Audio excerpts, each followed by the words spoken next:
Suspension లో ఉన్న additional SP Bhujanga Rao ఇంట్లో ఏసీబీ సోదాలు కొనసాగుతున్నాయి. హైదరాబాద్, సూర్యాపేట సహా మొత్తం 15 ప్రాంతాల్లో ఏసీబీ సోదాలు చేస్తోంది. హఫీజ్పేట్లోని ఆయన ఇంట్లో తనిఖీలు చేస్తున్నారు.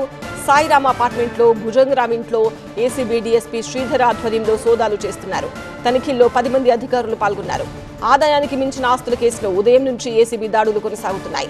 ఏసీబీ అధికారులు పలు డాక్యుమెంట్స్ పరిశీలిస్తున్నారు. భుజంగరావు బంధువుల ఇళ్లలో కూడా తనిఖీలు చేస్తున్నారు. ఫోన్ ట్యాపింగ్ కేసులో నిందితుడిగా ఉన్న భుజంగరావు ప్రస్తుతం సస్పెన్షన్ లో ఉన్నారు. మరో 2 నెలల్లో భుజంగరావు రిటైర్ కావాల్సి ఉంది.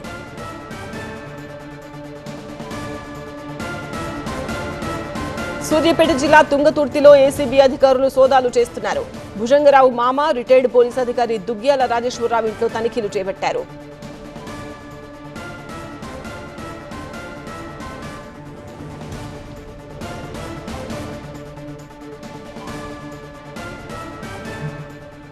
సస్పెన్షన్ లో ఉన్న అడిషనల్ ఎస్పీ భుజంగరావు ఇంట్లో ఏసీబీ చేస్తున్న సోదాలకు సంబంధించిన అప్డేట్స్ మా ప్రిన్సిపల్ కరెస్పాండెంట్ జ్యోతి అని తెలుసుకుందాం.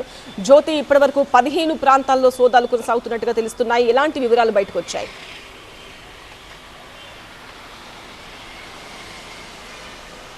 సంధ్య, ఉదయం నుంచి కూడా ఏసీబీ అధికారులు సస్పెన్షన్లో ఉన్నటువంటి భుజంగరావు ఇంట్లో సోదాలు నిర్వహిస్తూ ఉన్నారు. ప్రస్తుతం మనం హఫీజ్పేట్లో ఉన్నటువంటి సాయిరామ్ అపార్ట్మెంట్స్ దగ్గర ఉన్నాము. మనం చూస్తున్నటువంటి డి బ్లాక్లో 5వ ఫ్లోర్లో భుజంగరావు నివసిస్తూ ఉన్నాడు.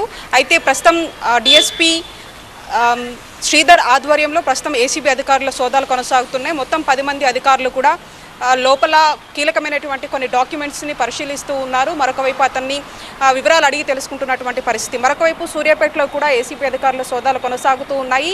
అతనికి సంబంధించినటువంటి బంధువుల ఇల్లు కావచ్చు, అంతేకాకుండా మనం చూస్తున్నటువంటి ఈ అపార్ట్మెంట్లో కూడా ప్రస్తుతం ఏసీబీ సోదాలు చేస్తున్నటువంటి పరిస్థితి. అయితే గతంలో దాదాపు ఫోన్ ట్యాపింగ్ కేసుకు సంబంధించి నిందితుడిగా ఉండి రిమాండ్కి వెళ్ళి వచ్చిన తర్వాత ప్రస్తుతం ఇదే నివాసంలో ఉంటూ ఉన్నారు. అయితే పక్కా సమాచారంతో ఇక్కడ అధికారులు వచ్చి పూర్తి స్థాయిలో కూడా సోదాలు నిర్వహిస్తూ ఉన్నారు. 2024లో రిమాండ్కి వెళ్ళొచ్చినటువంటి భుజంగరావు అప్పుడు ఏదైతే ఫోన్ ట్యాపింగ్ సంబంధించి ప్రముఖ నేతలు కావచ్చు, అంతేకాకుండా సినిమాకి సంబంధించినటువంటి సినీ ప్రముఖులు కావచ్చు, వీళ్ళంతా వాళ్ళకి సంబంధించినటువంటి ఫోన్ ట్యాపింగ్ జరిగిందన్న ఒక ఆరోపణలు ఎదుర్కొన్నారు. ఆ సమయంలో కూడా నిందితుడిగా ఉండి అతను జైలుకి వెళ్ళి వచ్చినటువంటి పరిస్థితి. మరొక వైపు మరొక 2 నెలల్లోనే రిటైర్ అయ్యేటటువంటి అవకాశం కూడా కనిపిస్తోంది. ఇప్పుడు ఆదాయానికి మించినటువంటి ఆస్తుల కేసుకు సంబంధించి మాత్రం ప్రస్తుతం ఏసీబీ అయితే సోదాలు నిర్వహిస్తున్నటువంటి పరిస్థితి.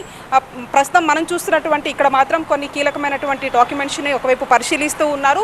సూర్యాపేటలో కూడా వాళ్ళ సమీప బంధువులలో కూడా ప్రస్తుతం అధికారులు అయితే సోదాలు నిర్వహిస్తున్నటువంటి పరిస్థితి. అయితే ఎన్ని కోట్ల రూపాయల వరకు కూడా ఇతను కూడబెట్టాడని దానికి సంబంధించి మాత్రం క్లారిటీ రావాలంటే ఏసీబీ అధికారుల నుంచి ఒక ఇన్ఫర్మేషన్ రావాల్సినటువంటి పరిస్థితిగా చెప్పుకోవచ్చు. ప్రస్తుతం మాత్రం హఫీజ్పేటలో ఉన్నటువంటి తన నివాసంలో ఏసీబీ అధికారుల సోదాలు మాత్రం కొనసాగుతూ ఉన్నాయి. సంధ్య.